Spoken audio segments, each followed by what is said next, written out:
Piste verte, justement. Et on se retrouve piste verte pour ce quart de finale entre Palumbo et Favaretto. Après la victoire de Tanguerlini et Elena sur la piste rouge face à la grande Lee Kiefer.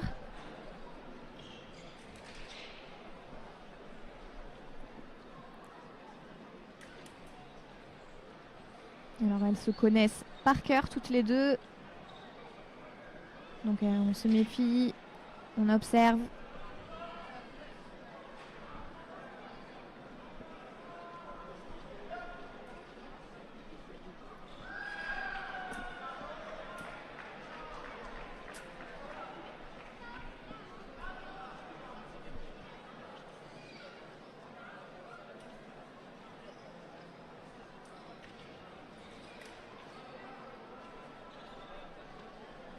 Deux tireuses qui commencent à avoir pas mal d'expérience. Alors au fleuret dames, c'est comme au fleuret hommes, les Italiens et les Italiennes sont partout. Au fleuret, en tout cas, c'est la nation forte de l'escrime depuis maintenant quelques années. Sans oublier évidemment les Américains. Et les Russes qui commencent à revenir petit à petit, mais c'est encore un petit peu compliqué. Mais ouais, les Russes, en tout cas chez les filles surtout, Deriglasova, qui était très très très forte, championne olympique, championne du monde plusieurs fois. Il y a quelques années, on était habitué au podium Tibus, Deriglasova, Kiefer et Volpi. Je pense qu'on a enchaîné les épreuves de Coupe du Monde avec ces quatre sur le podium. Ça se diversifie un petit peu avec le temps.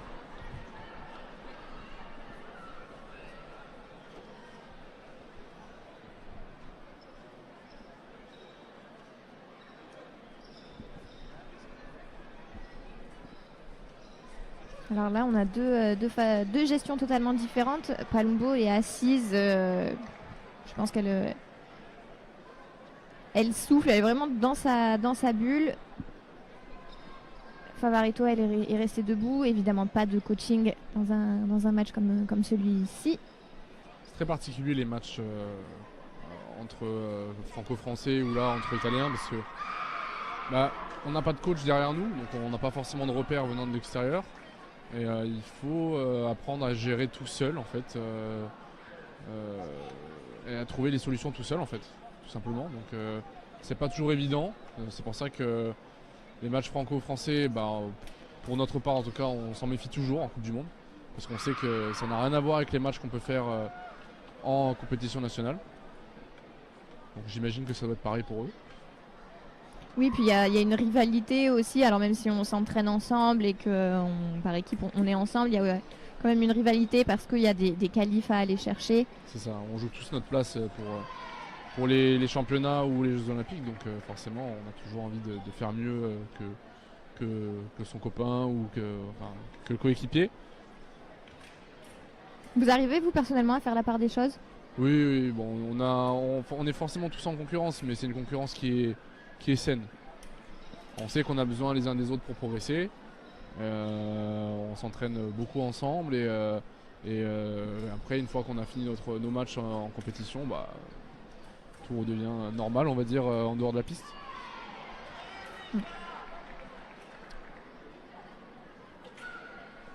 Il y a la chinoise qui a remporté son match face à la polonaise piste bleue. Et ça se décide pas non plus piste jaune.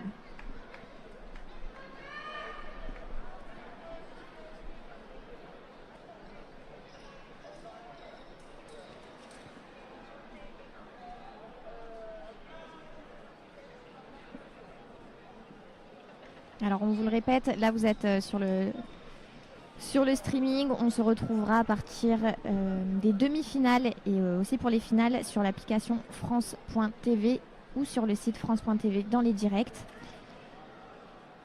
pour la retransmission des demi-finales et de la finale de ce Mazars Challenge International de Paris.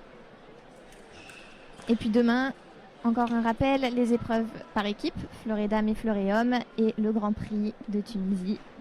On a bien compris avec Maxime Pierre-Fauci.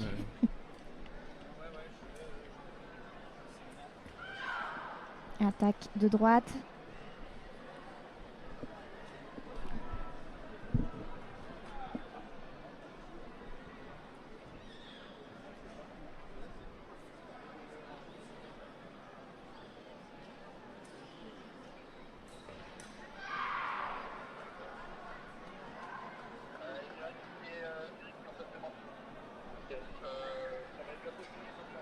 Et pas de changement de décision. 5 partout. Il reste 1 minute 28 dans cette troisième manche.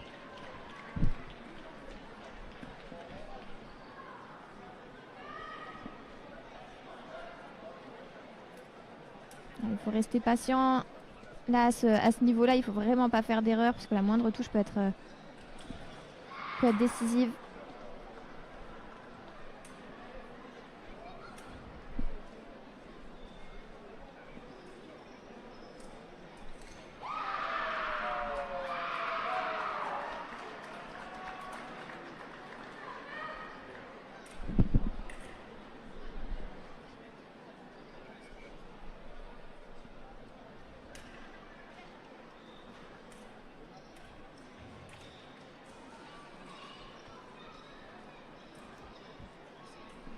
On vous retrouvera du coup Raphaël demain dans l'épreuve par équipe. Je crois qu'on peut l'annoncer.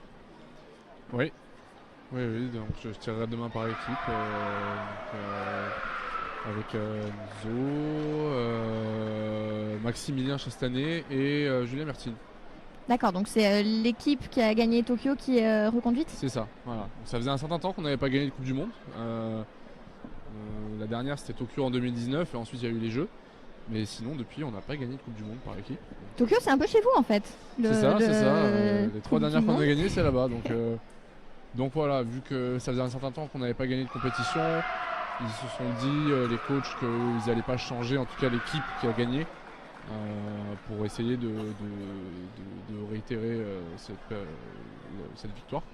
Donc, on vous attend nombreux demain, en tout cas, pour venir nous encourager.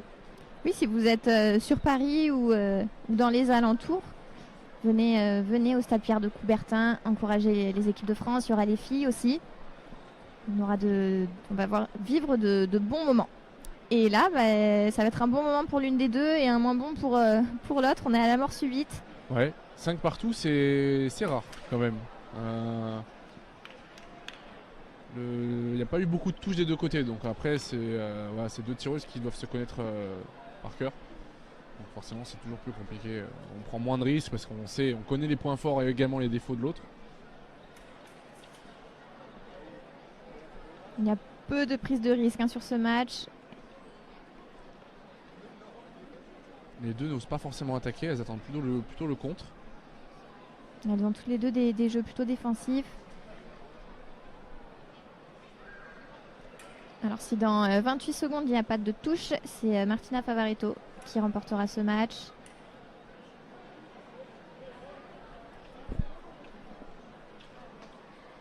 Beaucoup d'observations. Là, Palumbo, va falloir y aller.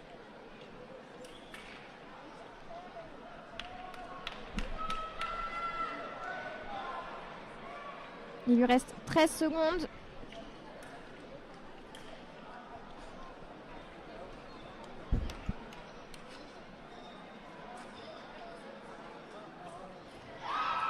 Alors l'arbitre va forcément aller voir. Alors ça dépendra maintenant de la façon dont l'arbitre voit les choses. Est-ce qu'il considère que c'est l'Italienne Palumbo qui a la touche parce qu'elle est partie avant des jambes? Ah bah non. Il arbitre du bras du coup. Donc l'Italienne Favaretto, elle est partie un petit peu en retard des jambes, mais vu qu'elle est partie bien en avance avec le bras, l'arbitre considère qu'elle a la priorité. Et victoire de Favaretto face à Palumbo. On va aller voir le dernier quart de finale, piste jaune.